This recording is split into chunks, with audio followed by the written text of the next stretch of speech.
I need to stop watching YouTube shorts.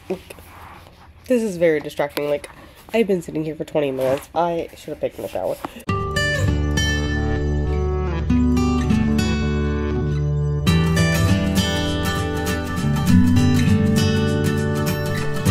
But I have updates for you guys. Okay, so I didn't write anything down for Sunday because that would have been logical. But I already know what I read on Sunday. I finished reading The Green Mile by Stephen King. I'm giving it 3.5 stars.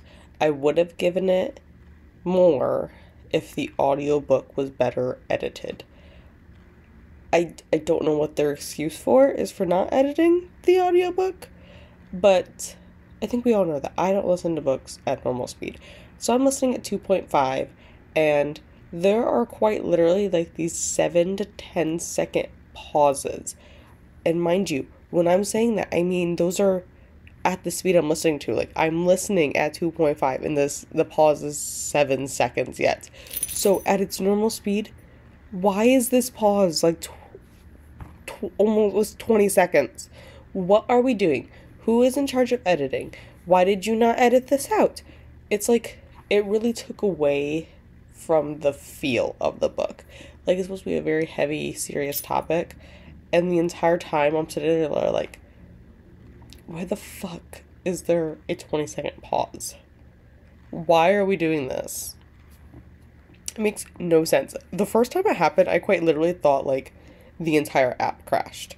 No, there's just these weird, stupid pauses. Whatever. And then I started a book on my NetGalley. It is The Maiden and the Unseen by Jeanette Rose and Alexis Rune. I read 45% of it yesterday alone. I am like so wholeheartedly enjoying it. It's a Hades Persephone's retelling, and I love Hades Persephone retellings. I don't know why.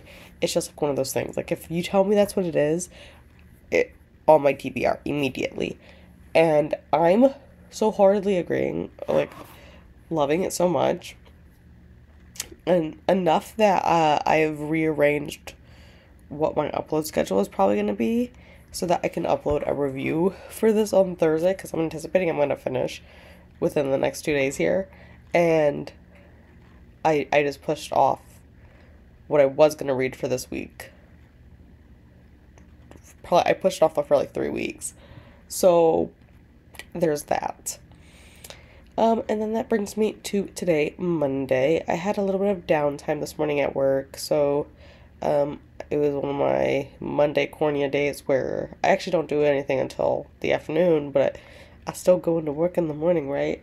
And so I did like organizing. I got through the 15s and 16 charts, like 2015, 2016, and got all of those organized, and I started doing the 17s, except for I was getting hot, and I was like, I'm just done. And then I had a bunch of contacts come in, so I like put my contact stuff away that came in, and then I had retina stuff that came in, so I cleaned that up and started sterilizing that and getting stuff packed up into their little packs. And then while I was doing all that, I started listening to Evidence of Love. It is a nonfiction book. However, I had to double check that it was nonfiction because it is reading like a fiction book. It sounds just like a murder mystery in the tone that it's written in, but it like is legit a nonfiction book about 2 women in this community in northern Dallas where the husband is cheating on the one, and then the one wife gets murdered. It took place, I want to say it took place in maybe the 70s or 80s. I can't remember the year it's anymore in the case. But it's quite interesting. Like I said, it's reading more like a fiction than a nonfiction, which I think is an interesting spin. I really can't describe it, like how it sounds. Like, you just need to like listen to it for yourself. But I found it while just browsing on my Hoopla, so I was like, yeah, that will work. And then it's Monday, so I did have sprints night.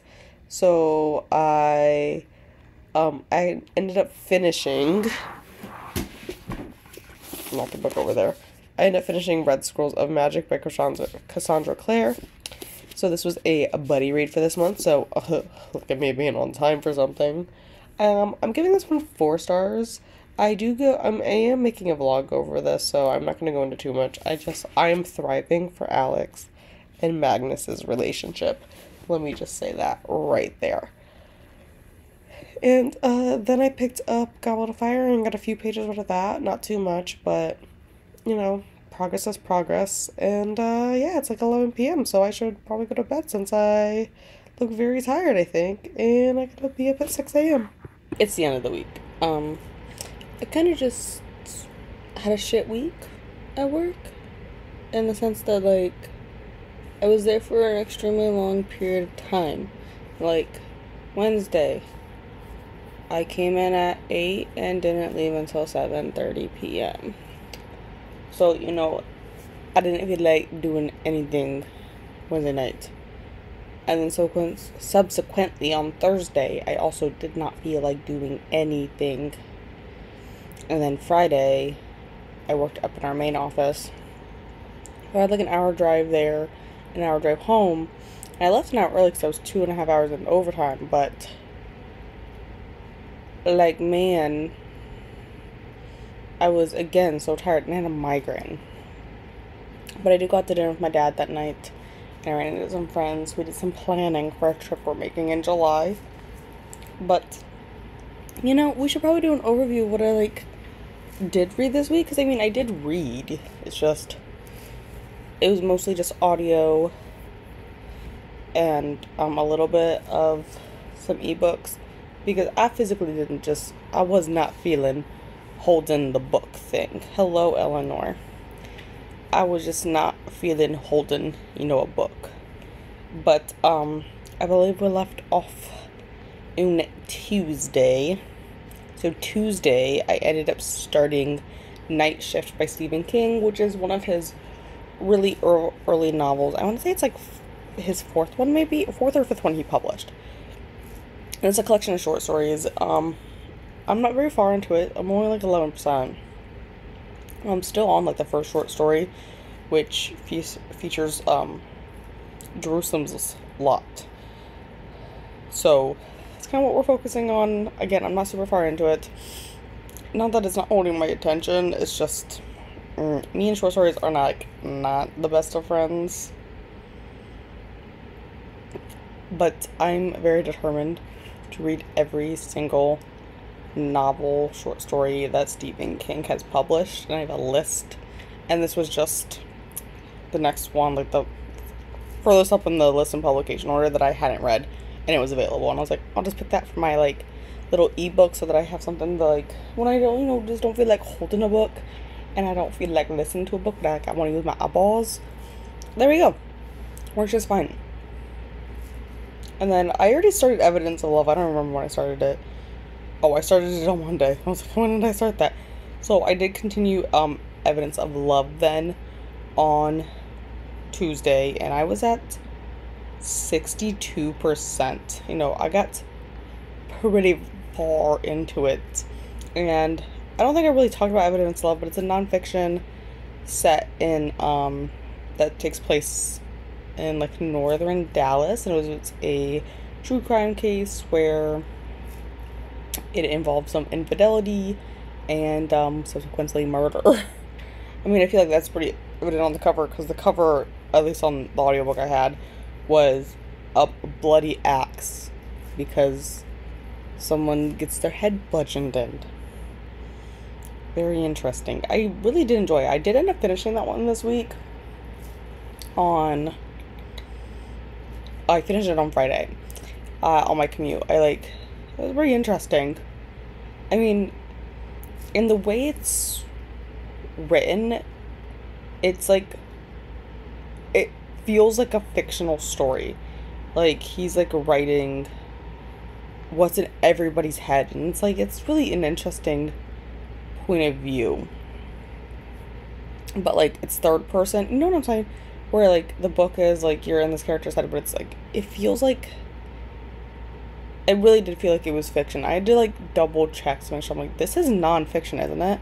Because I went into it assuming it was nonfiction. I was gonna get like a traditional like true crime case layout with like the crime, and then we go back and we do some like background, or we do background, we lead up to the crime, and then like the discovering of evidence and how they like investigators piece everything together. I did not get that. It was quite literally like a fictional story, and it like goes back to like when the victim was like in high school. It was very interesting, pretty good. I think I settled on like 3.5 stars, simply because the writing was a little bit different. Not that I minded it, I think that helped it. It was, I don't fully understand the perpetrator's motives, and I feel like that we've been in a lot of crimes we don't understand that, but I don't know, something just, I just wasn't entirely vibing with it. It was an interesting case. It was not a very well known case. It's not like everyone's gonna know it. I couldn't even tell you what they called the case, because that's gone from my head now at this point. I don't know if I ever knew it while I was listening to the book. I was just like, knew what was happening. It's kind of sad. Anyways, then I continued with The Maiden and the Unseen, which was my NetGalley book, which I did have the NetGalley spotlight go up on Saturday morning pretty early, but I did end up also finishing that this week. Finished that on Friday as well. I wanted to finish it Wednesday, but and then I had that shit day at work, and so I did not. And then I wanted to finish it Thursday, and then be able to like even film it on Thursday night, and that wasn't happening. And I was like, well, maybe if I just finish it, and then I fell asleep here on the couch. So I did not finish it, but I did finish it there on Friday. So I finished it pretty late last night, and then I filmed it immediately, and I had a pretty enjoyable time. I'm giving it 4.5 stars. Like, I had such an enjoyable time that, like, amazing. I loved it so much. And then Friday, I also started, after I finished Evidence of Love, I started listening to Here for the Drama by Kate Bromley. I want to say it was her first book. I feel like it was her debut. Was Talk Bookish to me, and I really, really loved it. It was about a book editor, author, and it was a romance novel, and I really, really loved it. So now we're, like, second one, at least on my hoop list, the second one, we are following a playwright. So I'm really vibing with it, and they did pretty good with the narrators, because it is like, there's the male and female point of view, and for the male point of view, the character is British, and they did find a British narrator for it, which I feel like, you know what, good, or at least they have a British accent, which I'm glad, you know, we're sticking to the story, not like just putting in the American accent like we do for the girl, you know, you feel me? It's going pretty well. Like 37% into that one. It reads pretty quickly, so I'm doing fairly good with that one as well. Can't really say too much, just that, you know, I'm really glad she is learning to stand up for herself against her boss, because her boss is a piece of work. So bringing me to today, I did not get any reading done at all on Saturday, except for like the little bit of Talk Bookish to me that I listened to on the way to my mom's. My youngest brother had a baseball scrimmage, and my mom asked me if I wanted to go, and I was like, yeah, of course I'll go to a scrimmage, you know, no big deal. And so I drove the 30 miles from my apartment to my mom's house for my brother's scrimmage, and after his scrimmage, my mom was like, come with me to the mall and to Petco, because you have an account with Petco, so you have to come. I'm like, Mom, they're literally just gonna ask for my phone number. Just tell them my phone number. I don't need to be present. They're not gonna question it. But whatever. So I went with her, and then so to get back to Petco though in the mall, we have to drive the 30 miles from my mom's house back towards my apartment. And we did. So we went to Petco. We went to the mall.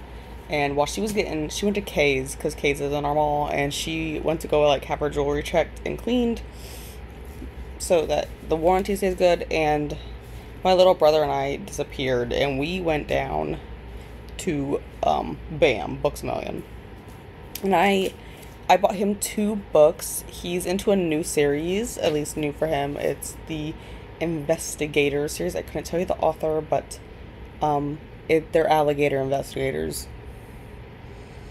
It's pretty cute looking. I'm glad he's into reading, so I'm happy to go ahead and, like, buy him 2 books. And then I was like, I'll buy you 2 books and I'll get myself 2 books, because, like, I can, like, budget at the current moment, especially because, like, on Sunday here I'm going bridesmaids dress shopping, and I can't remember, like, the last time I was here, I can't remember if I just need to put, like, a down deposit on the dress or if I just need to pay in full.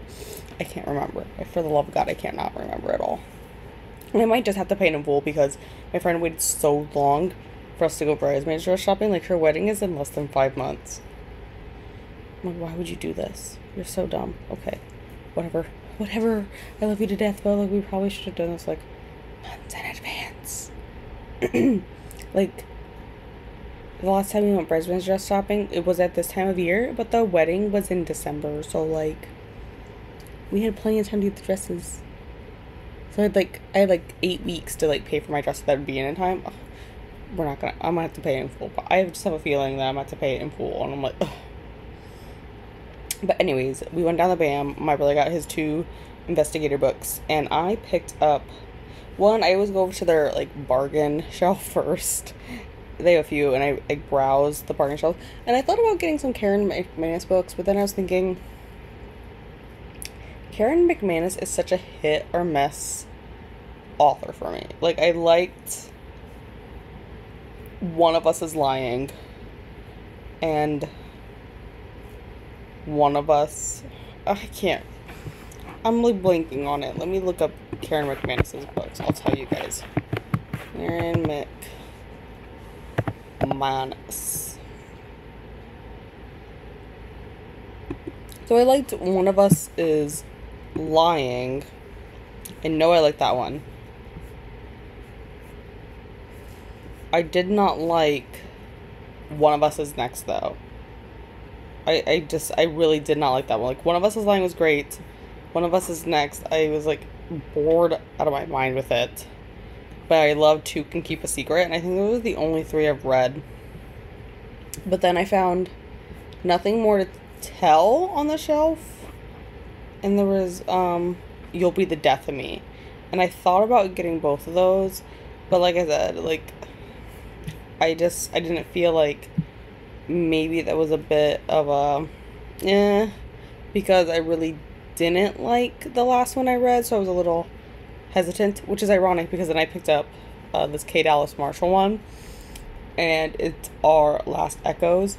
And I wasn't fully on board with No One Can Know, but I do have another Kate Ellis Marshall, so I'm willing to give her another chance with those 2. And usually if by 3 books, if I don't have huge success, I will just not pick up anything else. But going back to Karen McManus, I may just see if I can get them on Libby or something, or I am planning on buying a Kindle with my next paycheck because I got a raise, and, like, I should, like, splurge and celebrate that, right? So I'm gonna buy a Kindle. I already have it in my Amazon cart with a case, so I'm looking forward to that. And then I got myself a second book. Like I said, I got A Touch of Chaos. This is the only one I was missing out of the Hades Persephone's saga, along with the Hades saga. I think they're just, like, at this point, they're just, like, all combined. So this is, like, book 7. And I was like, this is the only one I'm missing. It came out earlier this year, so, like, I found it on the shelf and I was like, okay, perfect. I'll just get it here now because I have the rest of the books in physical form. So that's what I ended up picking out. But, yeah, that pretty much covers what I did this week. I was going to start Fourth Wing on Saturday, but like I said, my mom and I went shopping, and, you know, after we drove the 30 miles here so we could go shopping, we then had to drive back to my mom's house because my dog, Ellie, over there, was at my mom's house, and so was my car. And then I had to drive the 30 miles back tonight. It was fun. You know, I had a lot of fun. I had a lot of time in the car. But, yeah, that's pretty much what I did this week. And I'm hoping this next week I can really just, like, dive in the Fourth Wing and my ebook for Stephen King. And then I will be eagerly counting down until Wednesday, because that's when I get paid and I can order my Kindle, which I think it said it'd be, like, delivered a few days later after that. So I am, like, so excited for next week at this point.